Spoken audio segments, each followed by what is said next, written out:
In the last video, we talked a little bit about restricting calories and how the adaptive nature of the body adapts to that and how that kind of messes up everything in our metabolism. But it also causes undue stress because we are not getting in the nutrients we need. So sticking to whole foods and enough of the nutrients. Right now, I don't want you to focus on eliminating a lot of foods other than grains because they do cause stress in the body right now. Let your body heal. Eat plenty of protein, healthy fats, do not fear fats, and vegetables full of fiber. Those three things alone will help negate some of the problems we have done over the years looking for this magic weight loss metabolism thing. That we've tanked our metabolism, but let's get back to it. There's a problem with eating too often. We were taught to eat every 2 to 3 hours to keep our blood sugar and our energy levels up. There's a problem with that. So we have two phases of the body that we live in, feasting or fasting. When we're in a feasting stage, we're intaking food, our body is releasing insulin, we're digesting it, we're breaking it down into glucose, amino acids, fatty acids, and it's all going all over your body to be stored to use later. And rephrase that. Your body breaks down the food you eat to be stored, to be used later. When we're in a fasted state, we're not eating, so we're using the food we stored to use later. Now, the problem comes in is it takes 2 to 3 hours to digest things. So if you're eating every 2 to 3 hours, you're never tapping in to the food you broke down and stored to use later. You're using some of it, but not enough of it.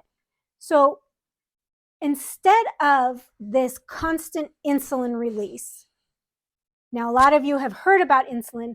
Insulin is a storage hormone. So every time you eat, it's released to store what you're eating. And if you're storing, you're not burning. So we want to not release insulin constantly throughout the day. Try to make your meals last to the next meal. So your breakfast should keep you full enough till you get to lunch, and your lunch should keep you full enough till you get to dinner. If you need a snack in between because your lunch and dinner are too far apart, so be it. But try not to eat every 2 to 3 hours. Yes, it might feel like your energy is up, but it's also storing everything. We want to release insulin as few times as possible. There's another part to this that's really important, is your breakfast. Your breakfast should start out with the protein and fats and eliminate the carbohydrates at breakfast. If you want to make it to lunch and have stable blood sugar the rest of the day, don't carbo load your breakfast. You are more insulin resistant in the morning, which means there's more insulin released when you eat breakfast than there is at night. So save your carbohydrates for later in the day. It's just a tip. It works, trust me. And also try to eat dinner and be done 3 hours before bed so your body is kind of done digesting, because while we sleep is where our body repairs and does all the cellular repair, which is really important as well. Now, the other thing that I want to touch base on is overexercising. Overexercising causes an undue stress on the body. Doing hours of cardio is not going to help you lose weight faster. In fact, it's probably going to have the opposite, because you're going to release cortisol because you're stressing out your body. Cortisol will then release insulin so that it pulls the sugar out of your cells to be used for the energy. Whereas if you start exercising, because when you do just cardio, you might burn some calories while you're doing it, and none of those calorie things that you wear on your wrist, on the machines, they're not accurate. So don't go by that. And one, never eat back exercise calories. Don't do that, because you don't really know how much you're burning. But that's something else. Okay. So the reason why you don't want to do a lot of cardio, you do some because it's good for your heart. Cardio is good for your health. So you do a little bit for your heart health, but you want to do things that are going to build muscle. Building muscle increases your metabolism over the long term.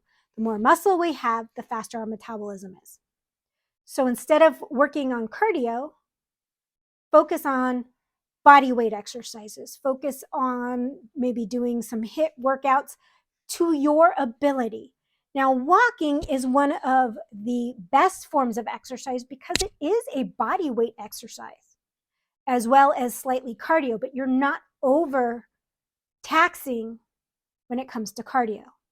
Get outside and walk. You're also getting fresh air. There's a lot of benefits to walking. So I'm not telling you not to go on your walk, but if you're a marathon runner and that's your hobby, I'm not really talking to you. I am talking to us couch potatoes who don't do a lot of exercise, who want to add exercise in but think we're exercising to lose weight. If you really want exercise to benefit your metabolism and eventually your weight loss, building muscle is the way to go.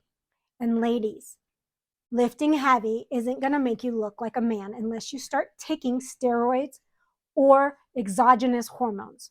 Our bodies aren't built to get that way. So these are the few things we want to focus on. And the last thing I want to focus on this tip video, which I know is a little all over the place, trust me, we'll start tailoring things down, is eating enough healthy fats. Healthy fats, like I said in the last video, is the foundation for cellular health and healthy hormones.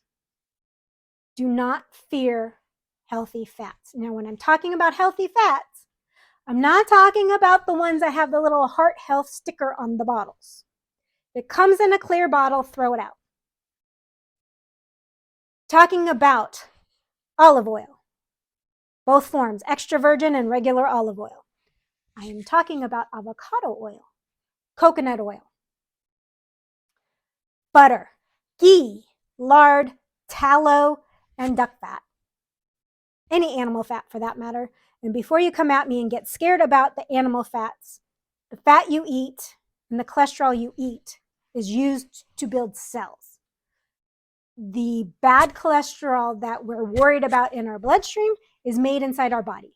Just remember, 75 to 80% of the cholesterol when you take a blood test is actually made by the body.